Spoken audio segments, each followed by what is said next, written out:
In the history of the Catholic Church, there was one pope whose name you will not find in any official chronicle. He ruled for just over 2 years, wisely and justly, until one day, right in the middle of a solemn procession, he began to give birth to a child. Then the crowd realized that the pope was a woman. Her name was Pope Joan. Since then, the Church has done everything in its power to prove that she never existed. But if it's a myth, why all the silence? And if it's true, why are they so afraid to admit it? Today, we delve into one of the most carefully guarded legends of the Middle Ages. Every stone in Rome whispers of centuries past. Here, among the labyrinthine ancient streets, just a stone's throw from the bustling tourist routes, stands one of hundreds of inconspicuous shrines. A small chapel, lost between walls and courtyards, where almost no one lingers for long. But if you linger, listen, and ask a local monk, you can hear one of the strangest stories associated with this city. A story that is not spoken aloud. A story that seems to have been erased from all books. According to legend, somewhere under the paved road between the Lateran and St. Peter's Basilica lies a grave, unmarked, erased. There, supposedly, lies a woman who became pope.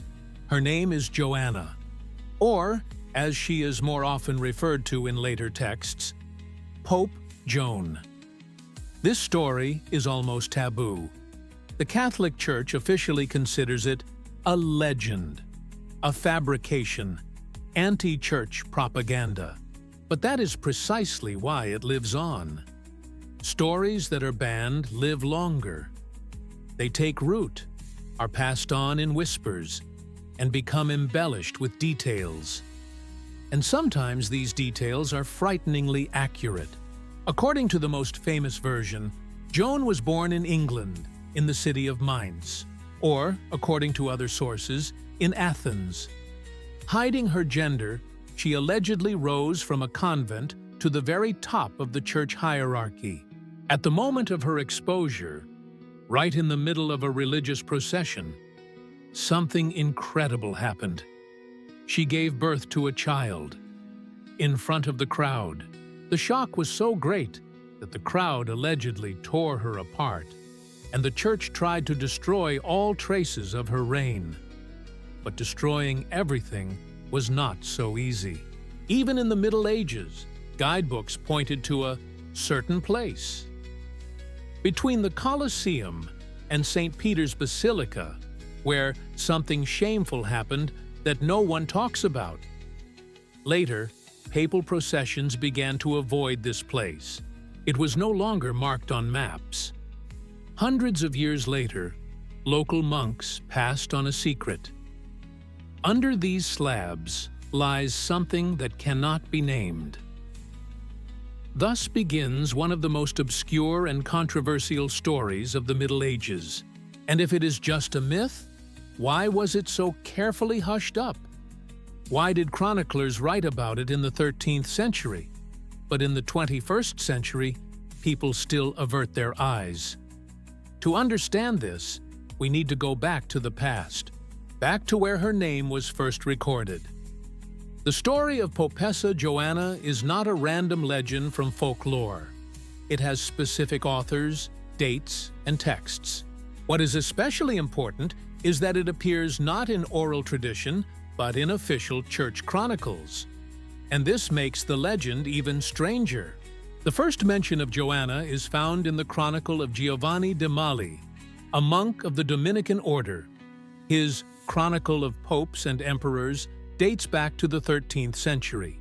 He was the first to write about a woman who hid under a man's name and became pope. He writes without doubt. He does not leave phrases such as "rumor has it." No, he describes it as a fact, as an element of history that should be known to the reader. According to him, The woman was born in Mainz, moved to Athens, where she received an education, and then to Rome. There she hid her female identity and gradually rose through the ranks of the Church. Later, already as Pope John, she gave birth to a child during a procession, was exposed, and died at the hands of the crowd. A few years later, the same story was repeated by Martin Polonsky, a librarian at the Roman Curia. In his Book of Roman Popes, he added new details, for example, that her reign lasted 2 years, 7 months, and 4 days, and that she was buried in a place of shame, without papal honors. Here we encounter the first paradox. Why did two church chroniclers close to the official Vatican structure write the same strange story at different times? They were clearly not satirists or critics. They were people within the system. Some historians suggest that the story of the Popes is an allegory inserted as a criticism of the female clergy, or a political metaphor. But that is precisely the point. There are no indications of this.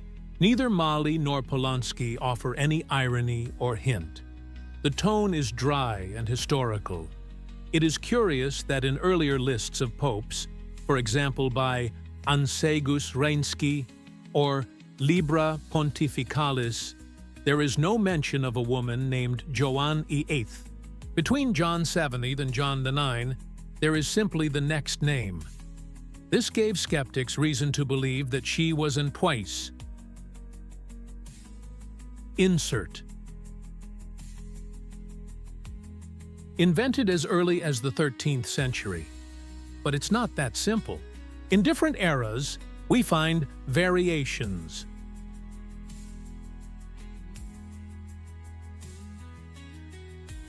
On the theme of Joanna, some sources call her Gilberta, others Agnesa, and still others simply Nun. There is even an interpretation that she was a wise doctor who possessed knowledge unavailable to men, and therefore earned respect and her position. Another interesting point is that the interregnum between the reigns of two popes, Leo IV and Benedict XIII, is almost 2 years in a number of lists. It is precisely during this period that Joanna's reign is placed. Coincidence? In some medieval calendars, her name was even listed between these two popes, but was later carefully removed. Traces of editing can be found in the manuscripts. What is this? A mistake by copyists, a political prank, a protest against male authority? Or is it the hidden truth, after all? Meanwhile, the story lives on. It is repeated in the chronicles of Bohemia, France, and Germany. Each culture has its own version, but the core remains the same. A woman who became pope and was exposed at the moment of her triumph. Why did such a story emerge in the 13th century? Perhaps it was precisely when the Church was at the height of its power, and any doubt about its structure became a form of heresy, that a story emerged that expressed doubt about the very sanctity of papal authority. And it did so in the most radical form, through a woman on the throne of St. Peter. The story of Pope Joan is not just strange, it is surprisingly flexible. Over the 8 centuries of its existence, this legend has taken on many faces, names, and even characters. And although the main plot is almost always the same, a woman who hid her true identity, became pope, and was exposed at the moment of triumph, the biography of Joan varies depending on the source, country, and era. The most common version says that she was born in Mainz, Germany. Some later texts specify that her name was Gilberta, and that she had distinguished herself with her outstanding intellect from a young age. Disguised as a man, she allegedly went to Athens, where she studied philosophy and medicine. She then moved to Rome, entered a convent, where she soon gained respect and influence. According to another version, she was not from Germany, but from England, and her name was Joanna Anglicana. This version became particularly popular in France and Italy in the 14th–15th centuries. Here she is presented as a scholar who knew Latin, Greek, and even ancient Hebrew. Some chroniclers call her a doctor at the court of one of the bishops. Others call her a secret priestess of knowledge, which gives the story a mystical touch. There is even a rare interpretation in which Joanna did not simply sneak into the church, but was the granddaughter of a former pope, and therefore had access to the highest ranks of the clergy. This already resembles a mixture of legend and aristocratic intrigue. Interestingly, in a number of sources, Joanna is not presented as a usurper at all. On the contrary, she is presented as a just and wise pope, whose reign, although short, brought order and enlightenment to Rome. It is even stated that her reign lasted 2 years, 7 months, and 4 days. A level of precision that is unusual for a fictional character. But there is another side to the image. In a number of interpretations, especially late medieval ones, Joan is portrayed as a symbol of sin and female cunning, who deceived the church and violated God's order. Here we can already hear the voice of theologians seeking to turn the legend into a lesson, a warning. Another detail, in many versions, Joanna is accompanied by a fake male lover. Some say he was a servant. Others say he was a monk who knew her secret. In some interpretations, it was he who made her pregnant.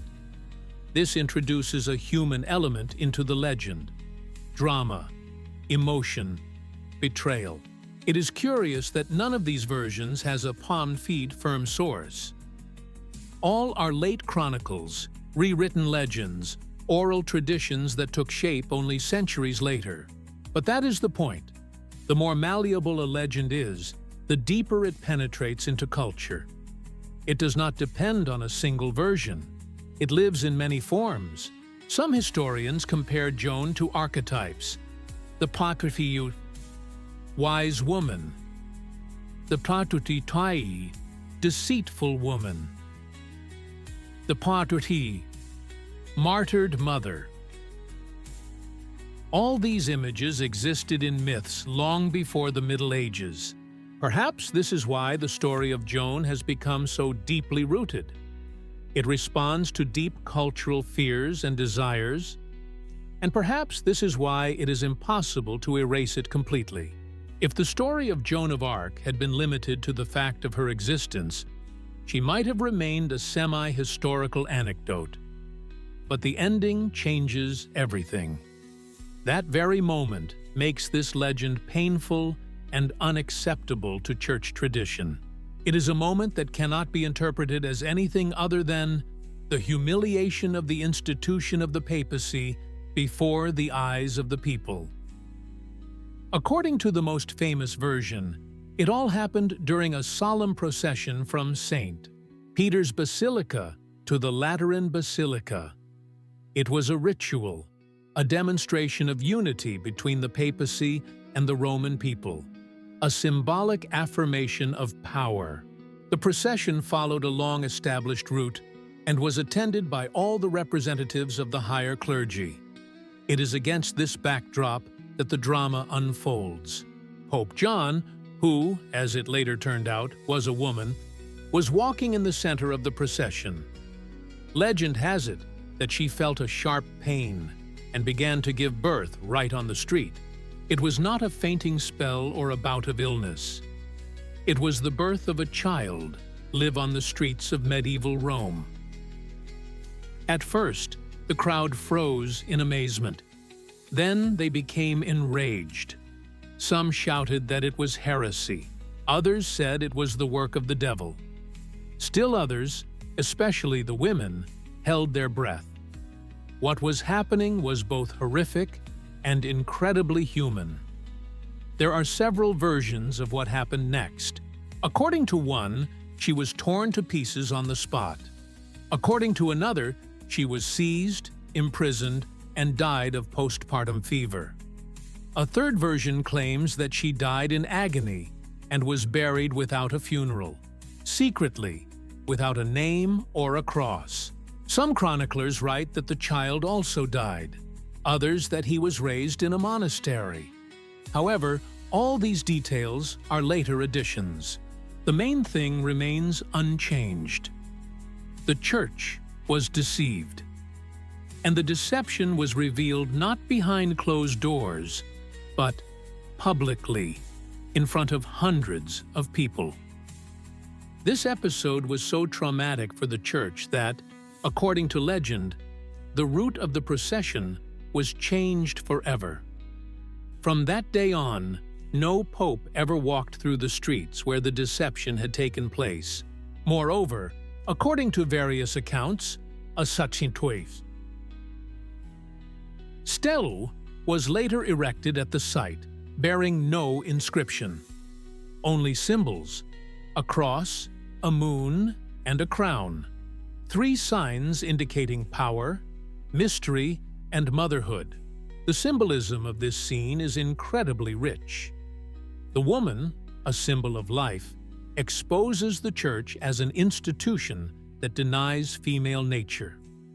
Her birth is at the same time the death of the old structure, the disgrace of power, and the moment of truth.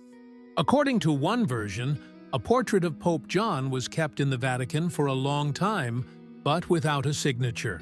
When a stranger asked, "Who is this?" the monks replied, "This is not the time or place for such questions." This ending is not just a personal tragedy. It is a crisis of the system, a case where the truth manifests itself in flesh and blood and becomes a scandal that cannot be ignored. That is why they tried so hard to erase it. Because it is not a mistake. It is a disgrace. The most mysterious aspect of the whole story of Pope Joan is not the fact of her possible existence. It is how thoroughly and systematically the Church tried to forget her. After the alleged scandal, according to legend, the name of Joan disappeared from all official lists of popes. Where in the old chronicles between John 7 and John 9, there was the reign of John VIII. In the new lists, this fragment disappears. The Church claims that the name John VIII belongs to another pope, a man who ruled in the 9th century. But there is a nuance. In a number of early manuscripts, the reign of this John occupies almost the same amount of time as that attributed to John the woman: 2 years, 7 months, and 4 days. Coincidence? By the 12th century, the Church began to react harshly to any mention of this story. At first, with silence, then with purging. Monks who copied manuscripts corrected old texts, deleted fragments, and rewrote pages. In some manuscripts, it is clearly visible. The entire page has been rewritten, the old text has been smeared out, and chapters have been replaced. But it proved impossible to erase everything. The story had already taken on a life of its own. It had found its way into folk legends, oral traditions, and the chronicles of secular historians. And then the second phase began. The fight against the very possibility of believing in this story. Church theologians began to write treatises about the false pope. The main argument was simple. It is impossible because it is impossible. A woman could not become pope because the church hierarchy does not allow women to be ordained. Therefore, the whole story is heresy, fiction, a satirical myth. In the 16th century, during the Counter-Reformation, the Vatican undertook a massive revision of historical documents. In the Liber Pontificalis, the official book of the popes, the name of Joan is completely absent.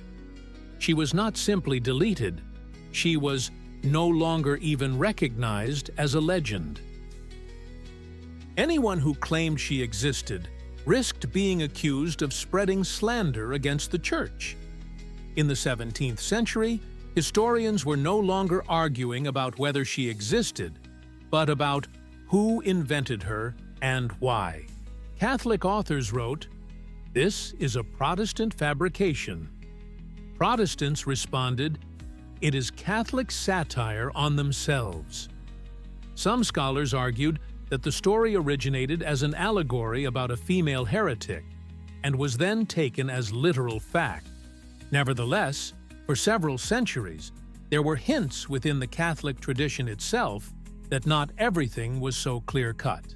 In mosaics, tapestries, and the symbolism of ancient cathedrals, one can find images of a mysterious pope without a name, sometimes with a baby, sometimes with female facial features. The Church, however, continued to officially reject the very possibility, both historical and dogmatic. No Vatican Commission has recognized the authenticity of the legend, despite centuries of discussion. And this raises the main question: if it is a myth, why so much effort to erase it? Why did it take more than 6 centuries to remove it from the Church's memory? Perhaps because sometimes it is not the truth that is frightening, but how readily we believe in a lie that is convenient. Sometimes history slips away from parchments, but leaves a trace in stone and ritual. If Pope Joan never existed, then where did the ceremonial throne with a hole in the middle come from in the Vatican? This strange relic is kept in one of the Vatican's treasuries. At first glance, it is an ordinary red marble seat, decorated with gold ornamentation. But in the center is a prone to a round hole, resembling the anatomical shape of a pelvis. Its purpose? For a long time, the Church claimed that it was simply an antique bench. However, in the Middle Ages, there was another explanation. It was used to check the gender of the newly elected pope.